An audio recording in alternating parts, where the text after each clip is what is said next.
In this guitar lesson video, I'll show you the correct fretting hand position that will enable your left hand fingers to play much easier and faster.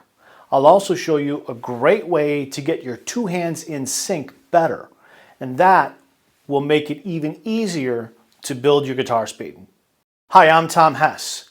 When I started learning to play lead guitar, I held my fretting hand like this, with my thumb wrapped around the guitar neck. I didn't know any better. The guitar teacher I had at the time told me that this was the way I should be holding my fretting hand. Until one day, I changed guitar teachers, and one of the very first things that my new teacher told me was to change how I was holding the guitar, specifically how I was holding my left hand thumb.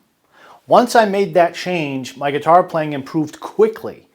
I've taught countless guitar players to do the same thing, and today I want to teach this to you. So let's get started.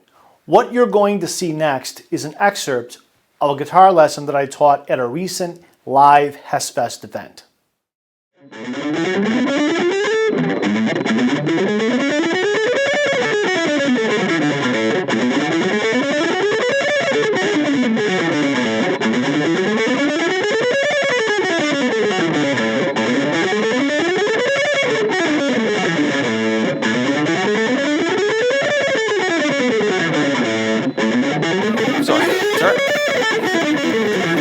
Okay, cool. So your picking hand, in terms of the directional picking, this is actually really good. Okay. When I was stood beside you observing, I was watching what your picking hand was doing, and it's actually making the movements it should be. Okay. Otherwise, playing at that kind of speed with directional picking, it'd be really, really difficult. One thing I noticed, which is throwing off your two-hand sync, is what happens as you progress up the scale, your thumb is creeping up over the guitar neck. Right. So your hand starts out in a really good position. Right? It starts out with the thumb behind the back of the neck. The hand's able to stay nice and relaxed. Mm-hmm. And so lower down on the scale, everything sounds pretty damn good. Okay. But the very moment your thumb creeps over, that's when all those two-hand sync problems kick in. Mm-hmm. Tension from trying to bend the wrist, probably. So now, when your thumb creeps over the top and around like this, your whole hand cramps up. Mm-hmm. So now these guys can't move as easily. So this guy's still like, sweet, I can go really fast. It's like, woo, I'm down the strings. Mm-hmm. And these fingers are like, whoa, I can't keep up anymore. Slow down, wait for me. And so what you have is, that's basically where the two hands are falling out of sync. Okay. So instead of the thumb creeping up over the top of the guitar neck, what we want to have is for that thumb to always be in line with the second finger of your fretting hand. So now what you may find is when you get to the top two strings, you'll have to bring your thumb up a little bit. Mm-hmm. So for these two strings down here, the thumb can stay in pretty much the same place because this hand doesn't move.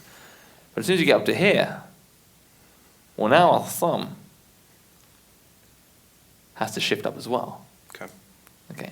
So what we need to try is, let's just take this nice and slow, mm-hmm. and we just to focus on that thumb staying behind the back of the guitar neck, and we need to follow that second finger as you go up and down the scale. Does that make sense? Yes. Cool.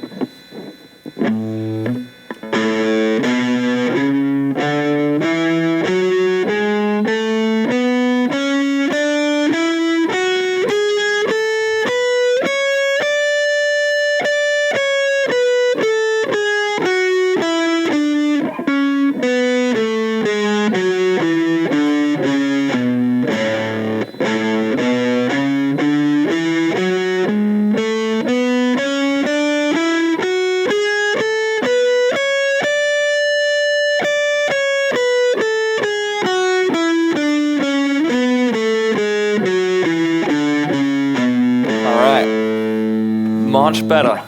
Way better.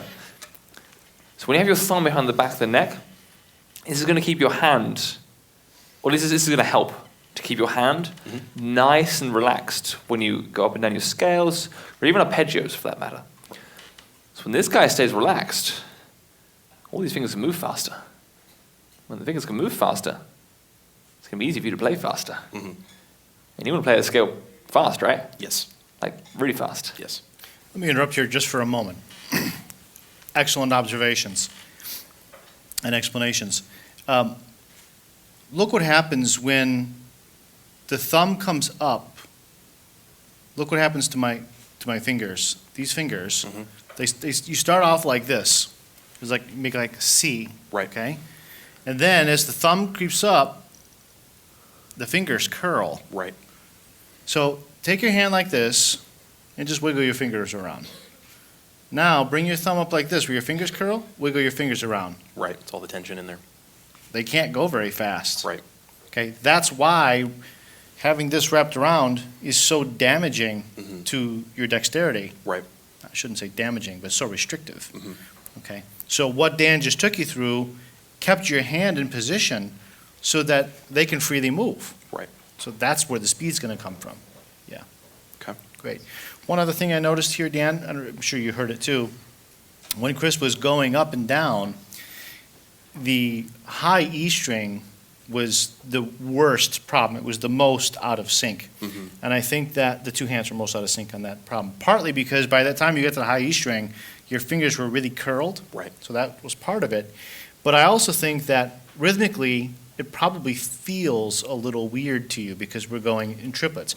One triplet, two triplet, three triplet, four triplet, five triplet, and then it's six triplet, and then we have only two notes descending. Right. So what I would recommend just for this type of practice is to run up this Ionian fingering and then come down the Dorian fingering, the very Gotcha. next, yeah. This way, rhythmically, it's all triplets. Right. Okay, now in real life, you're not always going to play in real triplets, and you're not always going to be shifting up to the next position. Right. Okay, that's fine. But for the purpose of developing the synchronization of playing scales up and down, keeping that rhythm will help you to keep this synchronization locked in.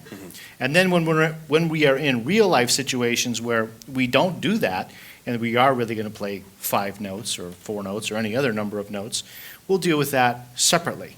But right now, let's go up the major scale position, the Ionian fingering, and then come down the Dorian one, or you could shift down to the Right. Locrian one if you like.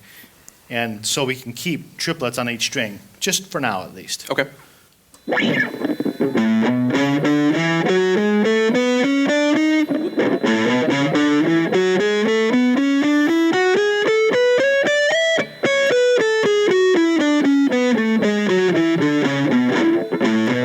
Exactly.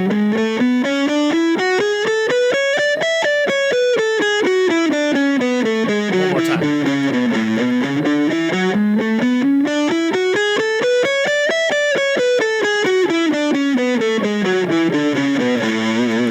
All right. I think that's a better way to practice the scales when you're simply trying to develop the synchronization. Right.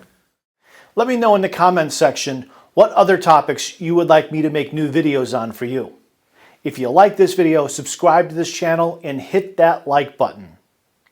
If you want to learn how to make your guitar playing feel incredibly easy and develop effortless finger independence in your fretting hand, I'll show you how in my new free guide titled Master Fretting Hand Finger Independence. It's totally free. Click on the link below to download your copy so that playing guitar feels a lot easier and becomes a lot better.